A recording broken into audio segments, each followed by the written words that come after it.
सभी साथियों को गुड मॉर्निंग, नमस्ते, राम राम। बहुत बहुत स्वागत है आप सभी का हमारे YouTube channel total mega star पर। जैसा कि आपको पता है कि इस चैनल पर मैथ और इकोनॉमिक्स से संबंधित सभी प्रकार के वीडियोस उपलब्ध कराए जाते हैं, तो देखते रहिए। और आज का हमारा टॉपिक रहेगा वर्त की परिधि तथा क्षेत्रफल। वर्त की परिधि और क्षेत्रफल को पढ़ने से पहले उससे संबंधित महत्वपूर्ण बिंदुओं की हम चर्चा करेंगे। तो शुरू करते हैं। आकृति नंबर 1। आकृति नंबर 1 को ध्यान से देखिए। इसमें हम देखेंगे कि O क्या है। O वर्त का केंद्र है। O वर्त का केंद्र है और OA किसके बराबर है? OB के बराबर। और केंद्र से और परिधि को मिलाने वाली रेखा कहलाती है त्रिज्या। केंद्र को जो परिधि से मिलाती हैं वो त्रिज्या कहलाती है। तो इसका मतलब OA बराबर है OB के, यानी OA और OB क्या है? वर्त की त्रिज्या है। ये वर्त की त्रिज्या हो गई। इसके बाद हम बात करें AB की। AB क्या है? देखो, ये त्रिज्या और ये त्रिज्या, यानी त्रिज्या का डबल हो गया। और त्रिज्या का डबल होता है व्यास। तो इसका मतलब ये क्या है? AB क्या है? वर्त का व्यास। ये त्रिज्या की 2 गुनी होती है। तो व्यास क्या होता है? व्यास वर्त के 2 बिंदुओं को मिलाने वाली, यानी रेखा, ऐसी रेखा जो वर्त की परिधि के 2 बिंदुओं को मिलाती हैं, लेकिन वो कहाँ से गुजरती हैं? केंद्र से होकर गुजरती हैं।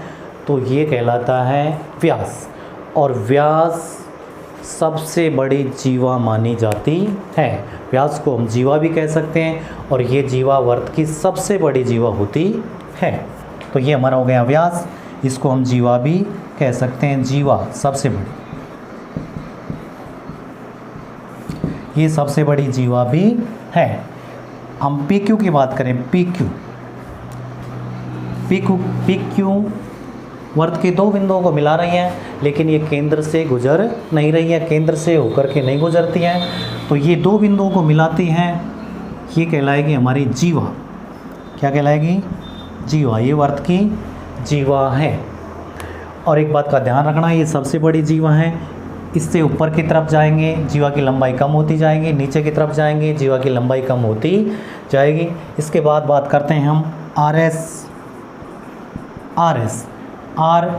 वर्त को 2 बिंदुओं पर काट रही है। RS रेखा वर्त को छेदन कर रही है, काट रही है, प्रतिछेदन करती है। कौन कौन से बिंदु पर? E बिंदु पर और F बिंदु पर। तो RS रेखा प्रतिछेदन रेखा कहलाएगी, छेदन रेखा कह सकते हैं। तो ये हमारी छेदन रेखा होगी। ये वर्त को 2 बिंदुओं पर काटती है। कौन कौन से बिंदुओं पर काट रही हैं? E और F बिंदु पर ये काटती है। उसके बाद हम बात करें EF की। अब देखो EF, यदि हम E से F तक की बात करें तो ये जीवा मानी जाएगी। क्या मानी जाएगी? जीवा। ये भी वर्त के 2 बिंदुओं को मिलाती है, लेकिन केंद्र से नहीं जा रही है, तो ये जीवा कहलाएगी। क्या कहलाएगी? जीवा। तो ये भी जीवा है। और हम बात करें MN रेखा की। MN रेखा वर्त को स्पर्श कर रही है। कौन से बिंदु पर? T बिंदु पर। तो ये स्पर्श रेखा है, वर्त की स्पर्श रेखा। MN रेखा क्या है? स्पर्श रेखा। और ये कौन से बिंदु पर स्पर्श करती हैं? T बिंदु पर। तो T बिंदु क्या है? स्पर्श बिंदु है। T को क्या कह सकते हैं हम?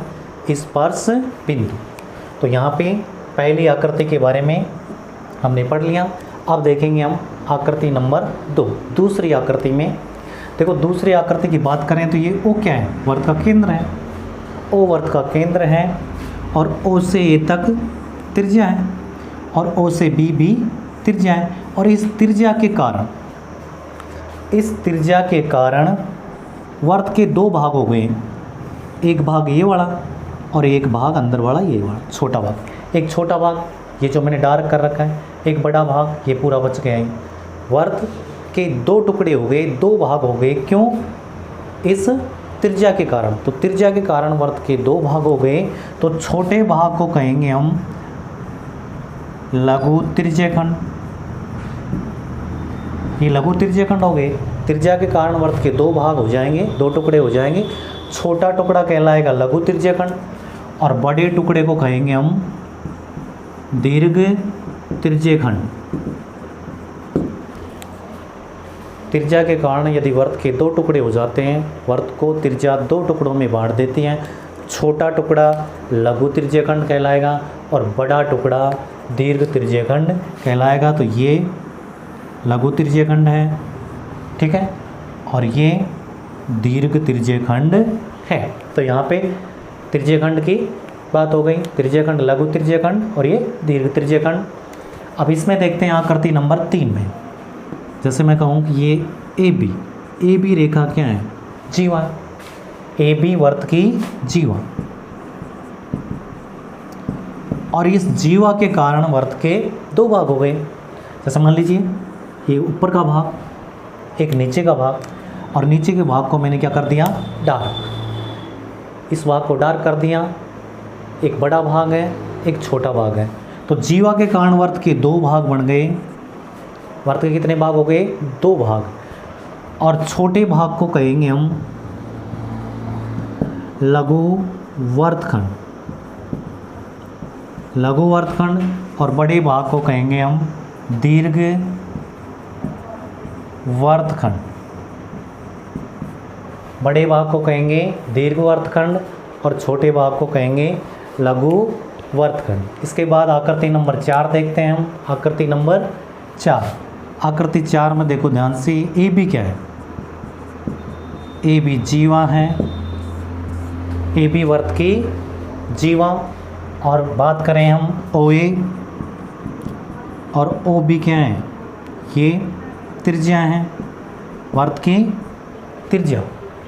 चालू कर दिया। उसके बाद देखते हैं हम कि यहाँ पे ओ ए बराबर क्या है? ओ बी ये त्रिज्या है और ए बी क्या है?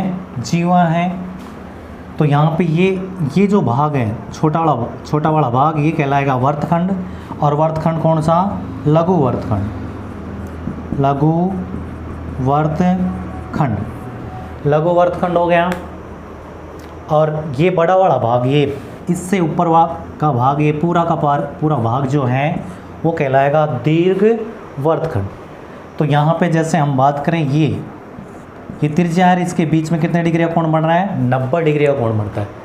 ये 90 डिग्री का कोण बन रहा है, यानी छोटे त्रिज्यखंड, ये त्रिज्यखंड हो गया पूरा का पूरा, ये पूरा का पूरा त्रिज्यखंड है, और ये बड़ा वाला त्रिज्यखंड है। तो हम लघु त्रिज्यखंड की बात करें तो लघु त्रिज्यखंड का कोण कितना है? 90 डिग्री। तो हम दीर्घ त्रिज्यखंड का कोण बता सकते हैं, क्योंकि एक वर्त पर टोटल कितना कोण बनता है? 360 डिग्री का। यानी एक सर्किल में पूरे वर्त पर 360 डिग्री का कोण बनता है। यदि छोटे त्रिज्यखंड का यानी लघु त्रिज्यखंड के कोण का मान दे रखा है, तो दीर्घ त्रिज्यखंड का मान हम ज्ञात कर सकते हैं। कुल में से यानी 360 में से हम 90 घटा देंगे तो 270 डिग्री, यानी दीर्घ वर्तखंड के कोण का पता लगा लेंगे। और दीर्घ वर्तखंड के कोण दे रखा है तो हम लघु त्रिज्यखंड का पता लगा लेंगे। तो इस तरह से हम यहाँ पे लघु और दीर्घ की बात कर लेंगे। तो ये उम्मीद है समझ में आया होगा। तो अब हम देखते हैं इसके महत्वपूर्ण सूत्र। लेकिन इससे पहले मैं एक चर्चा और करना चाहूँगा। इसमें एक बात और ध्यान रखना, जैसे अभी हमने देखा, एक बार फिर से रिपीट कर रहा हूँ मैं। ये वर्त बनाया, ये केंद्र हो गया, ये केंद्र है, ये क्या है? त्रिज्या। ये क्या है? त्रिज्या।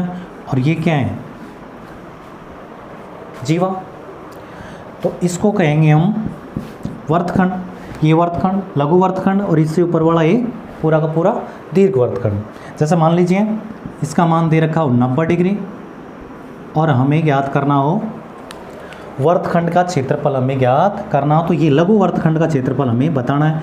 तो ये लघु वर्तखंड ये वाला है, ये लघु वर्तखंड है, और ये पूरा का पूरा दीर्घ वर्तखंड है। और हमें लघु वर्तखंड के क्षेत्रफल का पता लगाना हो तो हम क्या करेंगे? देखो ये पूरा का पूरा क्या है?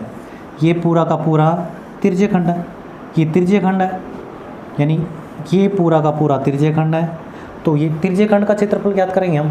त्रिज्यखंड के क्षेत्रफल में से हम त्रिभुज का क्षेत्रफल घटा दें। ये त्रिभुज है, ये कौन सा त्रिभुज है? समकोण त्रिभुज। यहाँ 90 डिग्री है तो समकोण त्रिभुज, यहाँ पे 60 डिग्री का कोण देगा तो समबाहु त्रिभुज माना जाएगा। तो ये समकोण त्रिभुज हो गया। ये पूरा का पूरा त्रिज्य खंड है। यदि हम त्रिज्य खंड के क्षेत्रफल में से यानी पूरा इस पूरे क्षेत्रफल में से इस त्रिभुज का क्षेत्रफल घटा देंगे तो ये क्या किसका क्षेत्रफल आएगा?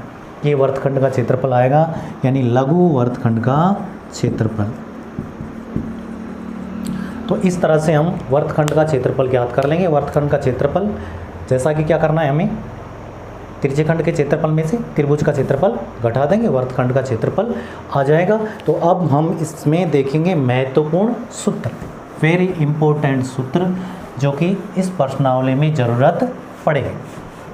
तो महत्वपूर्ण सूत्रों की चर्चा कर लेते हैं और उसके बाद हम एग्जाम्पल लेकर के जो मोस्ट इम्पोर्टेंट सवाल हैं उनको हल करेंगे और इन्हीं में से लगभग प्रश्न पूछा जाएगा। बार बार जो प्रश्न पूछे जाते हैं उस प्रकार के प्रश्न मैं तुम्हें हल करवा देता हूँ। तो सबसे पहले मैं लिखूँगा इसके सूत्र, महत्वपूर्ण सूत्र। नंबर एक सबसे पहले लिखेंगे हम वर्त का क्षेत्रफल। वर्त का क्षेत्रफल होता है पाई आर स्क्वायर। पाई का मतलब है पाई बराबर 22/7 और आर बराबर क्या होती है? त्रिज्या। आर बराबर त्रिज्या। तो ये वर्त का क्षेत्रफल हो गया। नंबर 2 पे देखेंगे हम वर्त की परिधि। वर्त की परिधि होती है 2 पाई आर। वर्त की परिधि 2 पाई आर। 2 पाई का मतलब 22/7, आर का मतलब वर्त की त्रिज्या। इसके बाद नंबर 3 पे देखेंगे हम, वेरी इंपॉर्टेंट सूत्र है ये, त्रिज्य खंड का क्षेत्रफल। त्रिज्य खंड का क्षेत्रफल कई बार पूछा जाता है। त्रिज्य खंड का क्षेत्रफल। त्रिज्य खंड, लघु त्रिज्य खंड, दीर्घ त्रिज्य खंड, कोई सा भी हो सकता है। लघु त्रिज्य खंड हो या दीर्घ त्रिज्य खंड हो, सूत्र यही रहेगा। तो त्रिज्य खंड का क्षेत्रफल होता है पाई आर स्क्वायर थीटा बटे में 360। पाई आर स्क्वायर थीटा बटे में 360। और एक सूत्र इसमें काम लेंगे हम, चाप की लंबाई। चाप की लंबाई, चाप की लंबाई का सूत्र बनेगा 2 पाई आर थीटा बटे में 360। 2 पाई आर थीटा बटे में 360, ये चाप की लंबाई हो गई। और नंबर 5 पे देखेंगे समकोण त्रिभुज का क्षेत्रफल।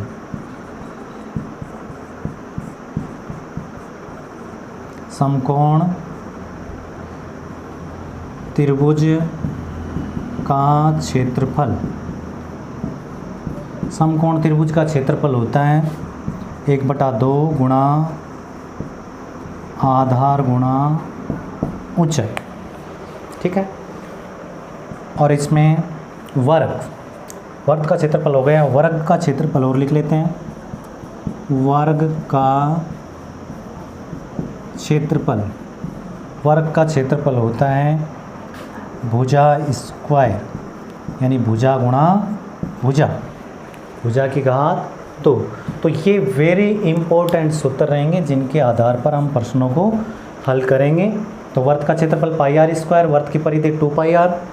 त्रिज्य खंड का क्षेत्रफल होता है पाई आर स्क्वायर थीटा बटे में 360। देखो यहाँ पे त्रिज्य खंड का क्षेत्रफल, जो वर्ग का क्षेत्रफल है उसमें थीटा लगा देंगे और बटे में 360 लिख देंगे, तो ये त्रिज्य खंड का क्षेत्रफल हो जाएगा। और जो वर्ग की परिधि है, चाप की लंबाई याद करना चाहें तो वर्ग की परिधि के थीटा और बटे में लिख देंगे 360। समकोण त्रिभुज का क्षेत्रफल बनता है 1/2 आधार गुणा ऊंचाई।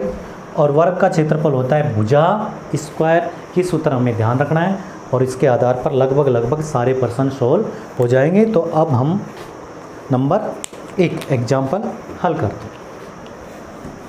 Example number 1,